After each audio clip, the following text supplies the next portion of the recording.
喂，hello，大家好啊！歡迎翻到嚟我呢個分享嘅頻道。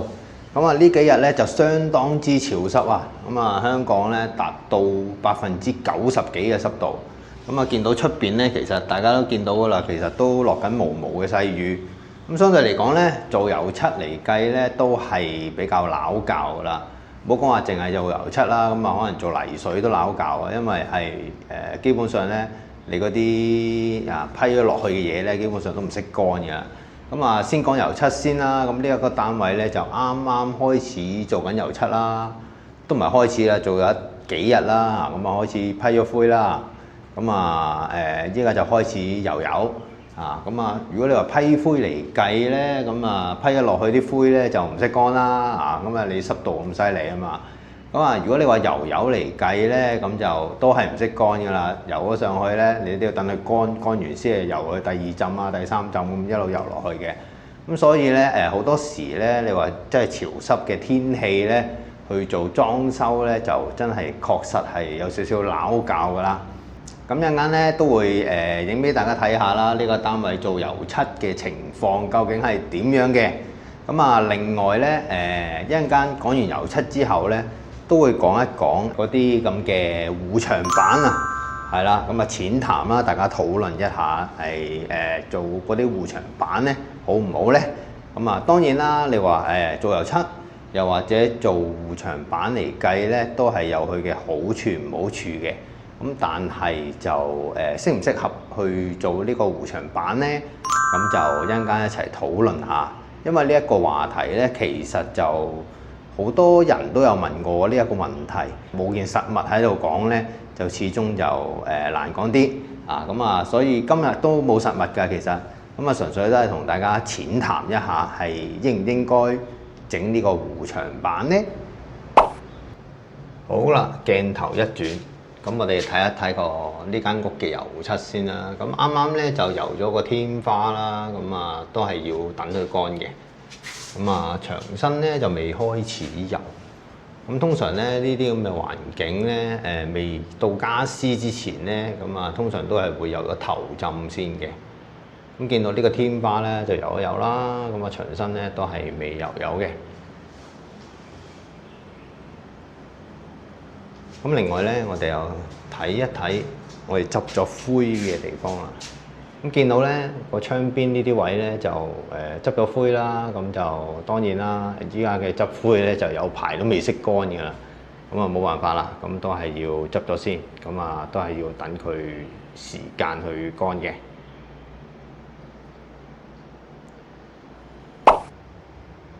好，跟住到房呢一度啦，都係油咗個天花啦，咁啊牆身咧就未油嘅。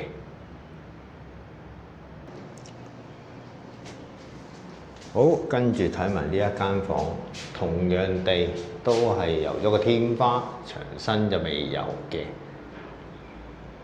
咁見到咧出邊咧都落住毛毛嘅細雨㗎啦。咁其實咧呢啲咁嘅潮濕嘅日子咧，咁啊都可以講一講啦。咁啊除咗裝修做油漆之外咧，屋企咧如果你話裝修好啊，住落咗咧。係點樣可以防止，盡量減少機會去搞到個牆身發毛咧？咁就可以坐低大家講一講嘅。好，咁我哋坐定定講一講。咁啱啱咧就影相啦，拍片嗰陣咧就見到部冷氣機啦，咁就聯想到少少嘢咁同大家講一講啦。咁屋企咧，如果你話真係遇着呢啲咁嘅幾日都咁潮濕嚟計咧，又或者幾日都落雨嚟計咧，咁濕氣咧一定係非常之犀利㗎啦。咁啊建議翻啦，其實如果你話真係住落咗嘅，最好咧就係呢一段時間咧就係多啲開冷氣，又或者開抽濕機同埋抽氣扇啊，呢幾樣嘢咧其實都係有助你間屋去通風嘅。咁啊冷氣啊唔使講啦，冷氣就一定係有抽濕嘅作用啦。咁當然啦，如果你話真係唔係太熱嘅，你開冷氣又驚好凍嘅咧，其實可以將部冷氣機咧去調到去個溫度係調翻高少少。咁高少少咧，咁啊有冷氣之餘咧，就亦有少少抽濕嘅作用。咁啊，當然啦，你開冷氣嗰陣，你亦梗係要閂咗啲窗啦。咁啊，另外咧就保留翻少少嘅窗咧係開少少嘅，兼且你開埋個抽氣扇咧，咁啊有助你間屋咧個牆身咧個牆面嗰啲油漆咧就冇咁容易發毛嘅。因為點解會發毛咧？其實係好多時，因為大家都知道啦，香港其實係好潮濕嘅地方嚟嘅，好多時都好潮濕嘅。空氣裡面咧就有啲水分啦。咁啊，如果你話嗰啲濕氣咧入咗你間屋咧，嗰啲咁嘅潮濕嘅空氣咧，嗰啲水分咧就會積咗喺個牆身嗰度噶啦。咁啊，無論你幾靚嘅油漆啦，依家好興啊做立邦嘅油漆啊，又話咩5合1啊，咩金裝啊嗰啲咧，其實都未必頂得順嘅。咁啊，所以咧就係建議翻啦，都係開冷氣，咁就令到你室內個濕度咧係盡量降低。咁啊，從而咧，咁嗰啲濕氣咧就唔會黐咗喺你個牆身嗰度。因為如果你話黐咗喺牆身嗰度咧，嗰啲濕氣咧就會慢慢會積聚咗啦，就會形成咗啲毛菌。所以咧好多時咧就見到屋企咧，哇一笪笪個天花一笪笪黑色啊嗰啲咧就積咗喺度啦。咁啊，我見好多老人家咧，其實都係可能慳電費啦，我唔知係咩原因啦，又或者係總之係少開啦，少開抽氣扇或者少開冷氣嚟計咧。咁啊，呢啲咁嘅天時咧咁潮濕，幾日都咁潮濕咧，咁啊一路打開隻窗，咁啲濕氣咧就一路喺度入咗間屋嗰度，一路都唔理佢。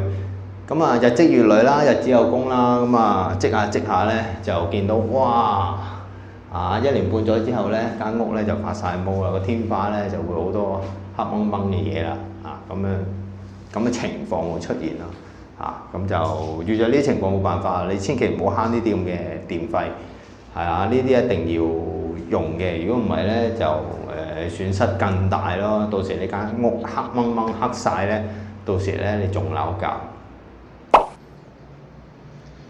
咁啱啲窗台石又啱啱送到過嚟，咁啊見到啦，呢啲咧都係石英石嚟嘅，咁當然啦有唔同嘅花紋嘅，咁啊要啲咩花紋咧就悉隨尊便啦。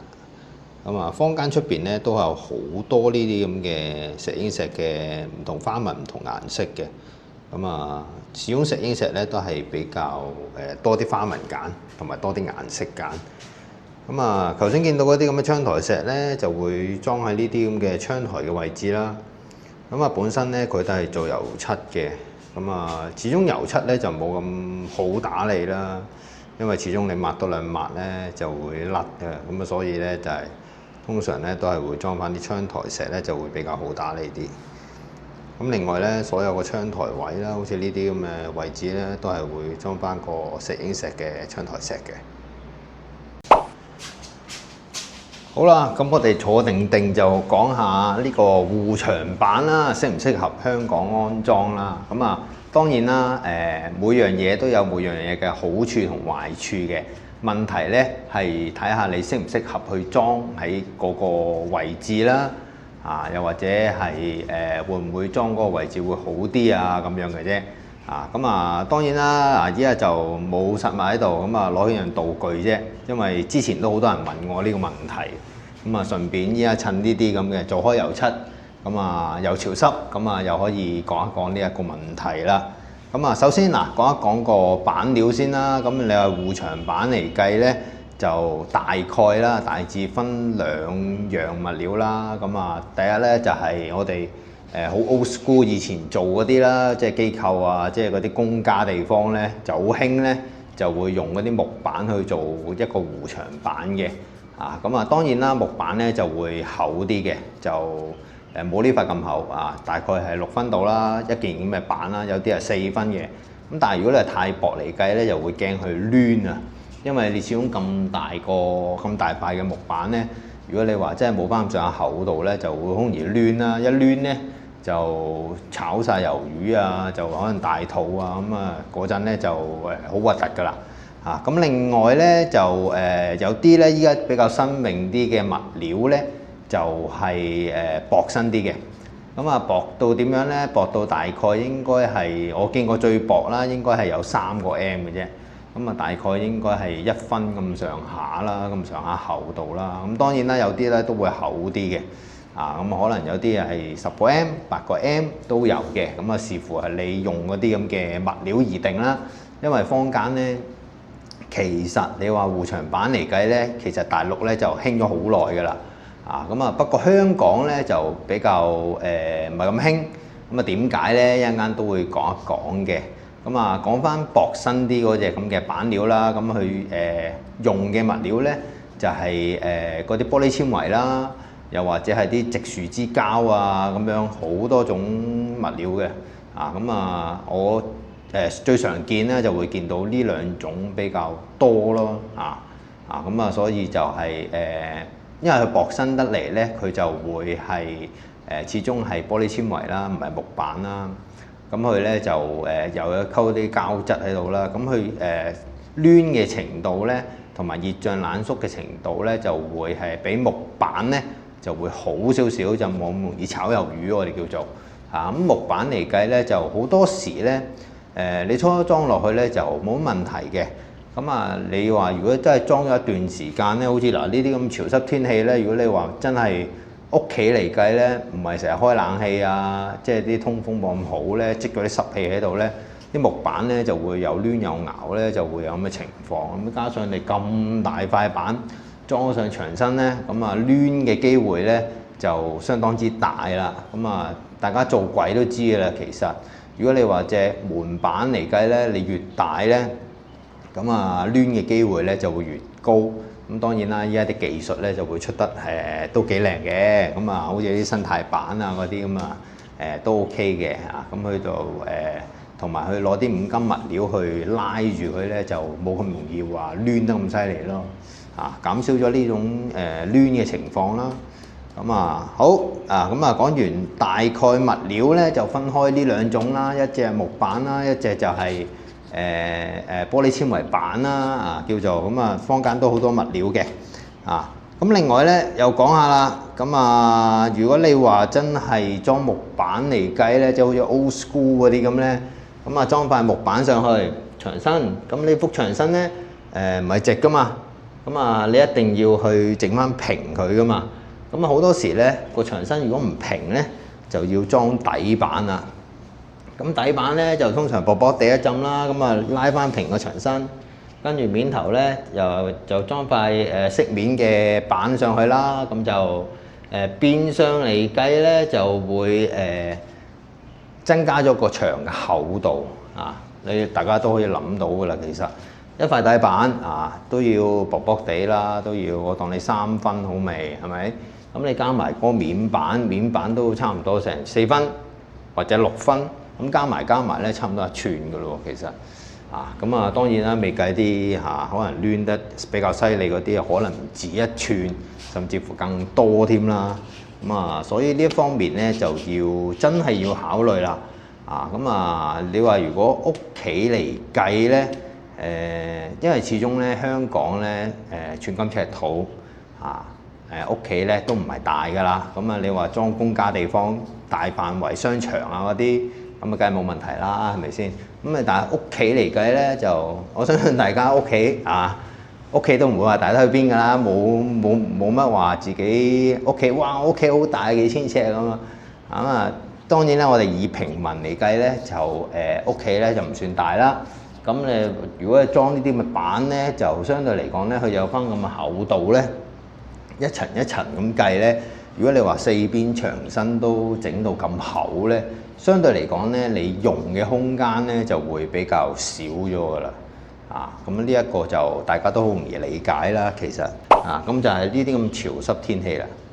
呢啲咁嘅潮濕天氣咧，如果你話我唔知大家有冇試過咧，裝啲櫃咧，啲櫃裡面咧就裝嗰啲防火膠板。防火膠板咧就滑面嘅，去裝嗰隻當然有啲鞋面㗎啦。如果你裝滑面嗰啲咧，就如果真係遇着啲山頂嗰啲，我哋以前做山頂嗰啲咧，就非常之潮濕啦。大家都知道，如果你話山頂嗰啲咧，就好多時咧就會個櫃裡面咧，因為裝個防火膠板咧，滑面咧就會好容易出水珠啊。咁所以咧，我哋之前做嗰啲山頂嗰啲咧，就會喺裡面裝嗰啲暖管啦，去保持翻個溫度啦，同埋個濕度啦，冇咁濕咧，積聚咗喺個櫃裡面咧，就冇咁容易出水。咁大家都知啦，出水嘅木櫃肯定死緊㗎啦，炒緊魷魚㗎啦。咁所以咧，喺山頂非常之潮濕嘅地方咧，佢哋就會裝翻啲暖管喺個櫃裡面㗎啦。咁當然啦，電費嗰啲佢哋就梗係唔會理啦，係咪先？住得嗰啲地方就唔會慳嗰啲電費㗎啦。咁啊，大家都要諗下啦。咁如果你話真係普通嘅住家嚟計咧，如果你裝嗰啲咁嘅板上去牆身咧，咁如果遇咗啲咁潮濕嘅天氣，你又唔開冷氣嘅咧，咁啊牆身會唔會出水咧？咁啊呢一個都係一個問題嚟㗎啦。咁另外一個問題啦，表面出水啦，咁啊到講裡面咯喎。如果你話一塊呢啲咁嘅板，我唔理你係木板啦，又或者係嗰啲咁嘅直樹枝比較薄身啲嘅板啦，咁你始終裝咗上去直樹枝嗰啲板咧，都係落膠黐嘅啫，其實。咁啊黐擠啲膠喺個塊板底嗰度，跟住咧攞雙面膠紙黐，咁跟住咧解啱咗個位置啦，就黐上去個牆身嗰度噶啦。咁啊大家可以睇到呢一度啦。其實黐咗上去牆身嗰度，咁你幅牆係未必會平噶嘛。咁可能會有啲係離開咗嘅，咁啊膠咧亦都係唔會話成塊板去擠晒膠噶嘛，一定係好似蛇仔咁樣，咁中間都會有啲空隙嘅。咁嗰啲空隙咧，咁如果你啲空氣濕嘅空氣入咗去裡面咧，積聚咗喺裡面咧，咁裡面呢一個位置空咗呢個位置咧，又會唔會出水咧？咁如果出水咧，就會跟住呢一塊板流落去地下，咁呢個地下咧就會出水嘅情況啦。咁啊呢一方面咧，其實都係要考慮㗎。就講下啦。咁啊邊啲地方係適合安裝咧？咁啊，如果你話嗱，好似見到呢一度嚟計啦，咁多三尖八角嘅位咧，即係好多柱位、好多陣位嗰啲咧，就基本上咧就唔係太適合安裝㗎啦。因為大家諗得到啦，件咁嘅板400尺。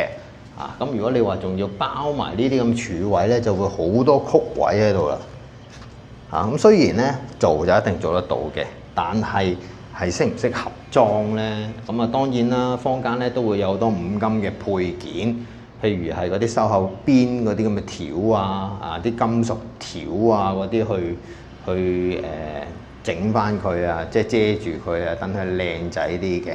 咁啊建議翻啦，其實如果你話你間屋嚟計咧，好多三尖八角啊，好多柱啊嗰啲咧，就唔係太適合安裝啦。咁如果你話公屋嚟計咧，因為公屋咧好多時咧就冇咁多呢啲咁嘅柱位陣位嘅，就唔會話好似唐樓啊、私樓啊嗰啲咁多柱位陣位咧，咁就會比較適合少少嘅。如果係公屋，因為公屋嚟計咧，就通常都係一個四方形。冇乜柱嘅，啲柱咧通常都喺晒廚房、廁所噶啦。其實咁啊，始終你香港依家啲公屋咧組合式噶嘛，大家都知啦，呢排都好興啦。講緊四方方咁一塊冚一塊咁樣冚落去嘅。咁嗰啲咁嘅地方嚟計咧，如果你係裝呢啲咁嘅護牆板咧，相對嚟講咧就會施工方面咧會簡單啲啦，同埋都係會比較適合啲嘅。因為始終都唔使包呢啲咁多呢啲咁嘅角啊嘛。咁啊，另外啦就講埋啦，咁就如果你裝護牆板咧，大家都知道啦，一件板咧就400尺，好鬼大件㗎啦，你都知嚇。咁啊細件就好核突㗎嘛，超一忽忽咁多駁口，咁一定大件㗎啦。咁咧問題咧就係你啲 lift 啦，你啲 lift 咧入唔入到咁大件板咧？400尺喎，講緊4尺乘8尺咁大塊咁你就要睇翻你自己住緊嗰度嗰啲 lift 係有冇咁大部啦。如果冇咁大部 lift 咧，咁就大鑊啦。咁你就可能要第一界細件板，咁將件板1開2、1開3咁樣界細佢，去運送去個單位度安裝。咁另外一種咧就係行樓梯啦。咁你嗌師傅咁幫你抬住幾件板咁樣行樓梯上去啦。咁啊，一個方法嚟嘅啫，相信咧就冇咩咁笨實嘅師傅去做嘅。啊，當然都會有呢啲咁嘅情況啦。咁啊，要考慮埋呢啲咁嘅情況啦。咁另外咧就好多時咧啲私人嘅住宅咧嗰啲 lift 咧就會比較細嘅。咁啊，香港就好常見㗎啦。其實啲好似深水埗啲唐樓啊，又或者係嗰啲私樓啊，單棟式嗰啲咧就會比較啲 lift 咧就會好細嘅。咁相對嚟講咧，如果你係裝嗰啲板嚟計咧，就要考慮埋呢一個運送嘅情況啦。咁而公屋嚟計咧，就相對公屋嗰啲 lift 咧都係比較大嘅。其實好多時咧嗰啲 lift 咧，即係公屋居屋都係啦。其實咁嗰啲 lift 咧，通常咧以我哋嘅經驗嚟計咧，4尺乘8尺嘅板咧。如果你話入1、2、3件入得多嘅咧，即係分幾次入啦。咁其實咧係可以成件板懟晒入去嘅。咁啊，從而嚟計咧，咁就方便運輸啦。咁啊如果你係公屋嚟計咧 ，lift 又 OK 嘅，可以運送得到。咁另外咧個柱位啊比較少，咁基本上咧係適合公屋嗰啲去安裝咯。咁啊呢一方面咋嚇，我未講埋其他方面啊。咁呢一個咧就係運輸嘅方面啦。OK，咁啊另外咧就最尾啦，亦都係最重要噶啦。咁啊講啊，如果你話裝呢啲咁嘅板咧，頭先都講過噶啦，其實奶咁講過噶啦。咁如果你話裝啲薄身啲嘅板咧，佢都有一定嘅厚度噶。咁如果你係整一件板上去咧，咁啊相對嚟講咧，你個空間咧就會係少咗啦。咁啊〜香港寸金尺土啲公屋啊越起越細，係咪先？咁大家都知道啦，可能百零尺嘅公屋，咁你4邊都圍晒板，咁你相對嚟講咧就會係即係使用個空間咧就會細咗好多噶啦。咁呢幾個 point 咧都係大家都要考慮嘅。如果你話真係做呢啲咁嘅護牆板咧，就有好有唔好啦。呢啲就要睇你個人啦。咁就出水問題啦。你個空間適唔適合裝啦？咁如果你話真係大空間嚟計咧，即係大陸嗰啲樓咧就比較大間啲啦，又或者係公家地方咧就會係比較適合啲嘅。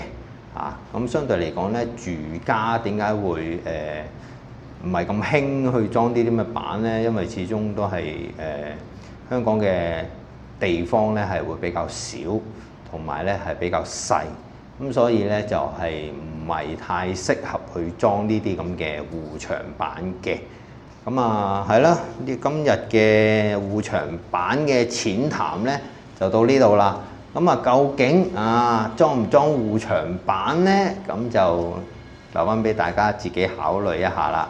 咁呢一個咧純粹都係我自己嘅分析嚟嘅。遲啲咧都會有個客咧都會裝嗰啲咁嘅護牆板嘅。到時會有機會啦，會影俾大家睇下。到時安裝嘅情況係點，又或者係裝完之後嘅情況係點咧？係啦，如果大家真係想知多啲嘅咧，咁就記得訂閱我呢個分享嘅頻道啦。如果大家中意我呢條片咧，就記得撳翻個 like 啦。好，我哋下條片再見，拜拜。